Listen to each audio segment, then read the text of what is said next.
Russia steps up attacks on Ukraine, a possible peace plan for Gaza, a shakeup in the New York mayoral race, and more. Welcome to the Raw Naked Truth. I'm your host, Eric Lopkin, and here's the news you need to know.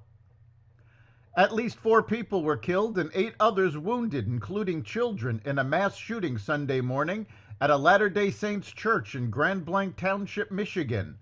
Authorities identified the gunman as 40-year-old Iraq War veteran Thomas Jacob Stanford, who drove a truck into the church doors, opened fire with an assault rifle, and set the building on fire while hundreds of worshipers were inside. Police responded within 30 seconds and fatally shot Stanford less than 5 minutes later. Officials said several improvised explosive devices were also found at the scene, and a bomb squad is investigating. Witnesses reported that the attack began just after a congregational hymn and described people fleeing through back exits as flames spread. Of the 8 wounded, 7 are stable and 1 remains in critical condition. Authorities have not yet confirmed the full number of casualties, as the church building was destroyed by fire and remains under investigation. With a federal funding deadline set for Monday at midnight, President Trump is scheduled to meet today with the top 4 congressional leaders at the White House in a last-minute effort to avoid a government shutdown. The talks bring together House Speaker Mike Johnson, Senate Majority Leader John Thune, and Democratic leaders Hakeem Jeffries and Chuck Schumer. Lawmakers remain divided, with Republicans backing a short-term funding extension and Democrats seeking health care provisions as part of the deal.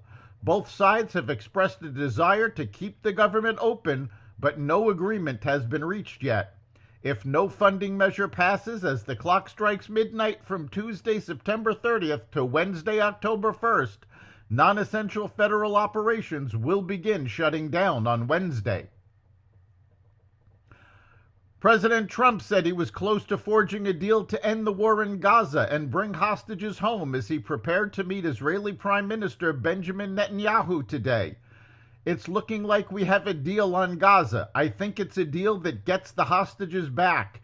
It's going to be a deal that ends the war," Trump told reporters on Friday. Trump unveiled a 21-point initiative to end the war during meetings with Arab leaders on the sidelines of the United Nations General Assembly meeting earlier last week. A White House official said the U.S. plan calls for the return of all hostages, living and dead, no further Israeli attacks, and a new dialogue between Israel and Palestinians for peaceful coexistence. Russia attacked Kiev and other cities across Ukraine on Sunday with nearly 600 drones and dozens of missiles, killing at least 4 people in Kiev and injuring dozens more in an hours-long assault. A massive Russian attack on Ukraine lasted for more than 12 hours, President Zelensky said in a statement. "Savage strikes, a deliberate, targeted terror against ordinary cities." The Ukrainian Air Force said the attack started at 8:30 p.m. on Saturday and continued into Sunday morning. Nearly 600 drones and 48 missiles were launched in the assault, it said in a statement, adding that 5 missiles and 31 drones had evaded air defenses. Ukrainian officials said that more than 70 people were wounded across the country, including 2 rescue workers. They warned that the number of dead and injured was likely to rise as 1,500 rescue workers and police officers were deployed across 11 regions to treat the wounded and search for survivors. Zelensky vowed to respond to the latest strikes as he urged Ukraine's allies to maintain pressure on Russia to agree to an immediate ceasefire.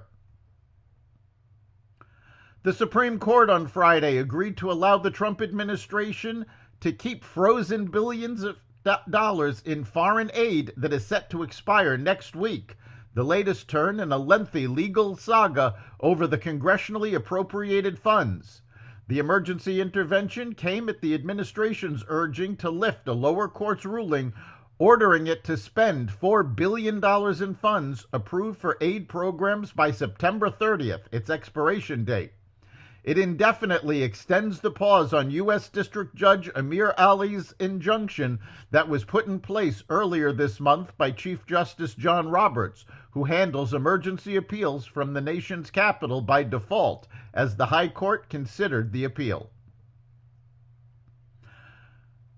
New York City Mayor Eric Adams has dropped out of the mayoral race on Sunday amid escalating pressure to clear the crowded field in a last-ditch attempt to stop socialist Zoran Mandani's election to City Hall. The bombshell move came after weeks of back and forth over whether Adams would bow out of the race, in which he is polling fourth, far behind frontrunner Mandani, former Governor Andrew Cuomo, and also Republican nominee Curtis Sliwa. "It's been an honor to be your mayor," Adams said in a video from Gracie Mansion, according to a transcript first obtained by the New York Post. "I am proud to say that we took that victory 4 years ago and turned it into action, making this city better for those who had been failed by government," he said. A one-time gene therapy treatment has shown remarkable success in slowing the progression of Huntington's disease in a preliminary trial, the first treatment to show success against the disease. The experimental treatment, called AMT-130, reduced disease progression in a small test group by 75% over 3 years in patients who received a high dose compared to those on standard care, according to the researchers.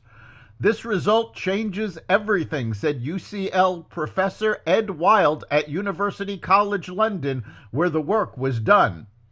"One of my patients who had to retire due to the disease has even been able to return to work."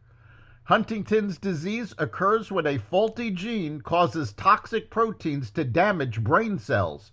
The disease typically appears in mid-adulthood, causing problems with movement, memory, and mood, and is normally fatal within 20 years. That's the Raw Naked Truth.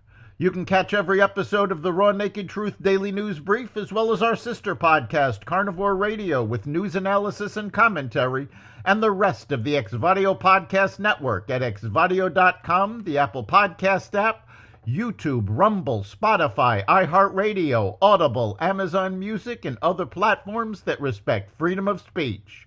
We'll see you next time.